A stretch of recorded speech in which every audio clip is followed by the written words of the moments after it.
So students, जो next topic है आपका वो है प्रॉपर्टीज ऑफ चार्ज। क्या होता है प्रॉपर्टीज ऑफ चार्ज? देखिए, थोड़ा सा पहले मैं ब्रीफ कर देता हूं, फिर सारे प्रॉपर्टीज को लिखवाऊंगा। तो पहला प्रॉपर्टीज है आपका क्वांटाइजेशन ऑफ चार्ज। देखते रहिए, ठीक है, लिख भी लेंगे हम लोग। क्वांटाइजेशन ऑफ चार्ज क्या होता है? क्वांटाइजेशन ऑफ चार्ज, देखिए किसी भी बॉडी पे जब चार्ज आता है, जैसा कि हमने डिस्कस किया, वो बाय लूजिंग और बाय गेनिंग इलेक्ट्रॉन आता है। और जैसा कि आप जानते हो, एक इलेक्ट्रॉन का चार्ज, आई होप आप सब जानते होंगे, एक इलेक्ट्रॉन का चार्ज होता है 1.6 माइनस में होता है 1.6 इंटू 10⁻⁻19 कूलम। अब अगर किसी बॉडी से चार्ज ट्रांसफर हो रहा है तो वो इलेक्ट्रॉन की इंटीग्रल मल्टीपल में भी होगा because electron is not further सब डिवाइडेड। इलेक्ट्रॉन को फर्दर डिवाइड नहीं किया जा सकता है, ये आपको पता होगा।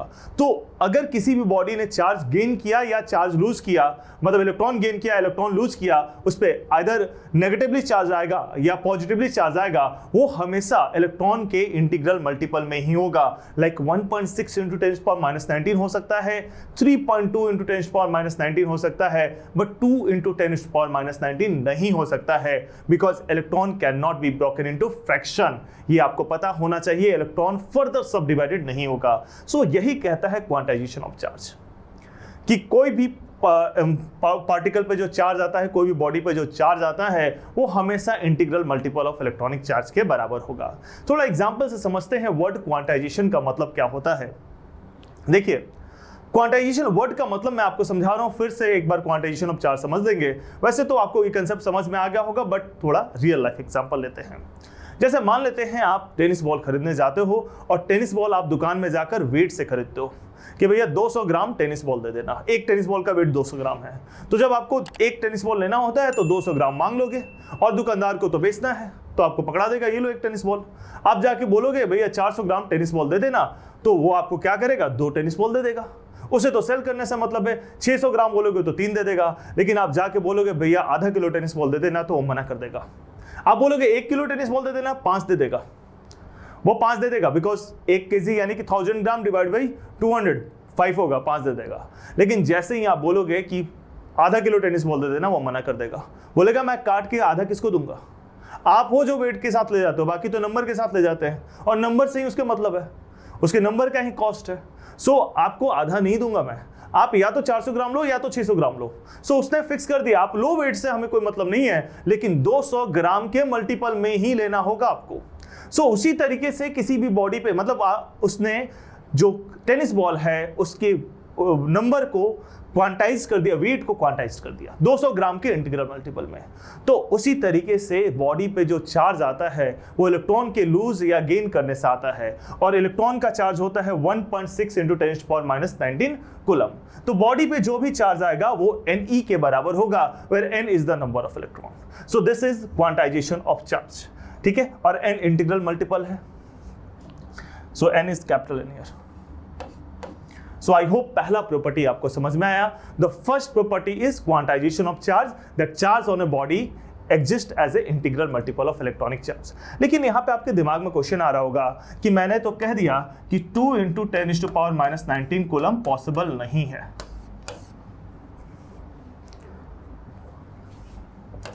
ठीक है, 1.6 इंटू 10⁻⁻19 कूलम पॉसिबल है, बिकॉज इलेक्ट्रॉन का चार्ज है। 3.2 इंटू 10⁻⁻19 कूलम पॉसिबल है, बिकॉज इलेक्ट्रॉन का चार्ज है। इलेक्ट्रॉन के चार्ज का मतलब डबल है, इंटीग्रल मल्टीपल है। लेकिन 2 कूलम आपने देखा होगा कि 2 कूलम क्या पॉसिबल है, लिखा हुआ आपने देखा होगा, ये बिल्कुल पॉसिबल है। 2 कूलम पॉसिबल है, 3 कूलम पॉसिबल है, 1.5 कूलम पॉसिबल है, लेकिन 2 इंटू 10⁻⁻19 नहीं पॉसिबल है, बिकॉज -19 के कंपेरिजन में 2 कूलम बहुत बड़ा नंबर हुआ। जब आप डिवाइड करोगे ना इलेक्ट्रॉन के चार्ज से 1.6 इंटू 10⁻⁻19 से, तो ये हमेशा आपको एक नंबर देगा, एक इंटीग्रल नंबर देगा। करके देख लेते हैं। जैसे 2 डिवाइडेड बाई 1.6 इंटू 10⁻⁻19, तो ये आएगा आपके पास 2 इंटू 10⁻19 बाई 1.6। तो ये सॉल्व करने के बाद आपके पास आएगा,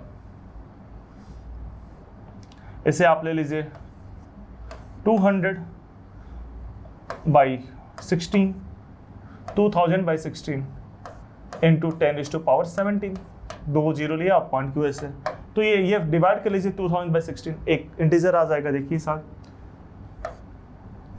125 into 10⁻70 इंटीजर आ गया। So 2 coulomb, 3 coulomb, 4 coulomb, this are so big numbers कि आप 1.6 into 10⁻19 से डिवाइड करोगे तो you will get always an integer. तो इसलिए 2 कूलम 3 कूलम बड़े नंबर में दिक्कत नहीं होता है, जब 10⁻19 होगा या -18 होगा तब आपको चेक करना पड़ेगा कि क्या ये इंटीग्रल मल्टीपल है। आप डिवाइड करके देखिए, अगर है तो एग्जिस्ट करता है, अगर नहीं है तो नहीं एग्जिस्ट करता है, because quantization of charge principle के अगेंस्ट नहीं जा सकता है। अब यहां से क्या क्वेश्चन आता है, यहां से सिंपली एक नंबर में यही पूछ लिया कि 2 into 10⁻19 कूलम चार्ज एग्जिस्ट, ये पूछा जा सकता है, या सिंपली पूछा जा सकता है definition, what do you mean by quantization of charge. बच्चों जब डेफिनेशन पूछा जाएगा ना सब्जेक्टिव एग्जाम में, तो आप हमेशा डेफिनेशन को मैथमेटिकल स्टेटमेंट के साथ सपोर्ट करिएगा आंसर को, उसके मार्क्स होते हैं। वो आपका इंप्रेशन अच्छा बताता है कि आपने सही लिखा है, आपको कंसेप्ट क्लियर है।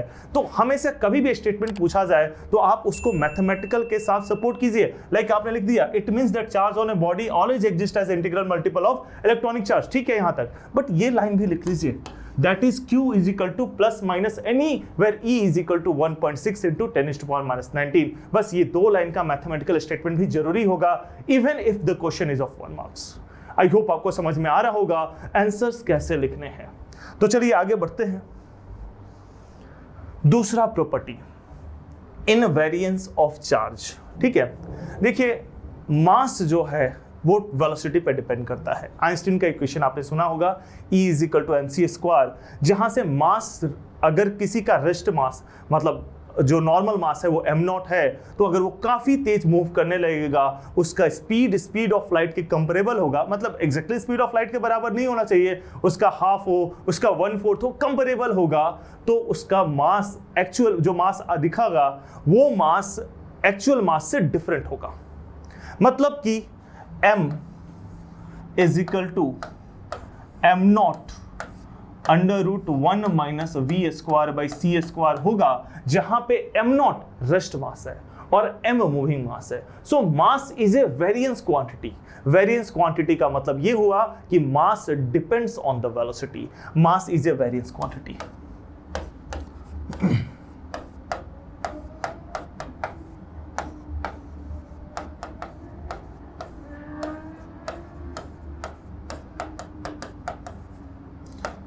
That is, it depends on velocity.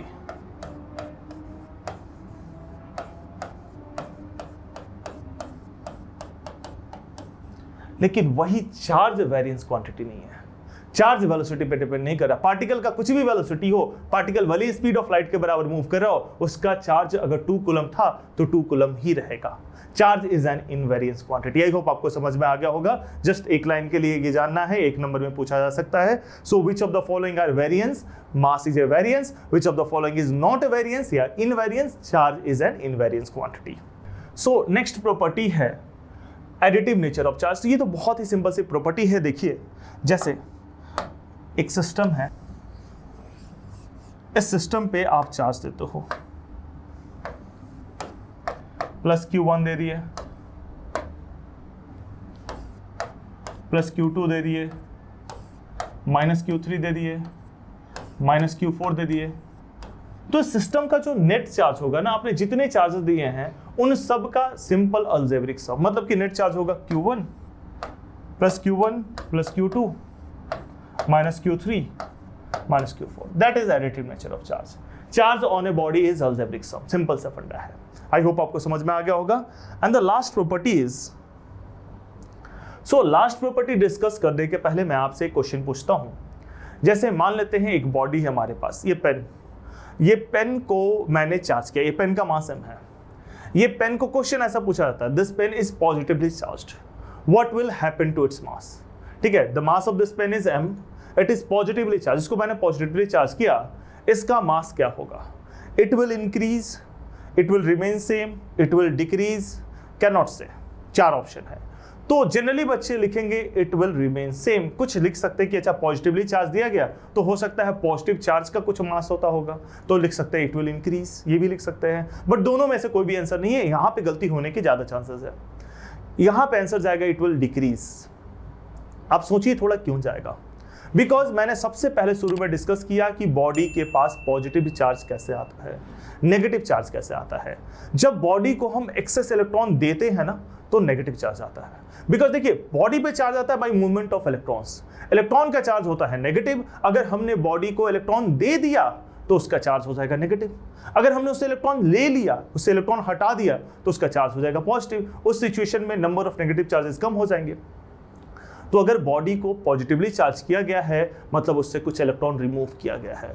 और इलेक्ट्रॉन, देखिए इलेक्ट्रॉन का मास होता है बहुत ही कम होता है, बट मास तो होता है ना 9.1 into 10⁻³ kg। Electron is not massless. कौन सा फिजिकल क्वांटिटी है जो मासलेस है? फोटोन। फोटोन मासलेस है, इलेक्ट्रॉन मासलेस नहीं है। ठीक है, प्रोटॉन की बात नहीं कर रहा हूं, फोटोन लाइट की एनर्जी, फोटोन H²। ठीक है, आप आगे पढ़ोगे, शायद केमिस्ट्री में पढ़ रखे हो, आप यहाँ फिजिक्स में भी पढ़ोगे। सो मैं बात कर रहा हूं कि अगर किसी बॉडी को पॉजिटिवली चार्ज करते हैं तो उसमें से इलेक्ट्रॉन निकाल लेते हैं। और जब बॉडी ने इलेक्ट्रॉन लूज कर दिया ना तो वो उसका कुछ मास भी तो लूज हुआ होगा, बिकॉज एक इलेक्ट्रॉन का मास 9.1 इंटू 10⁻³ kg होता है। तो अगर मैंने 10⁻29 इलेक्ट्रॉन मूव करा दिया तो उसका कुछ तो मास चेंज हुआ होगा। हालांकि 10⁻29 बहुत ज्यादा इलेक्ट्रॉन है, बट हाँ कुछ भी इलेक्ट्रॉन मूव कराए तो कुछ तो मास घटा होगा। सो अगर बॉडी पॉजिटिवली चार्ज होता है it means it loses electron, and since electron has some mass so its mass decreases. और सिमिलरली अगर हम बॉडी को नेगेटिवली चार्ज करते हैं तो इलेक्ट्रॉन के पास कुछ मास है, तो अगर आपने बॉडी को नेगेटिवली चार्ज किया इसका मतलब उसने कुछ मास गेन किया, because electron has some mass. सो क्या होगा, इसका मास बढ़ जाएगा। तो पॉजिटिवली चार्ज करना मतलब मास डिक्रीज करना, नेगेटिवली चार्ज करना मतलब मास इंक्रीज करना। आई होप आपको ये बात समझ में आ गया होगा। सो यहां पे हमारा प्रॉपर्टीज ऑफ चार्ज खत्म होता है।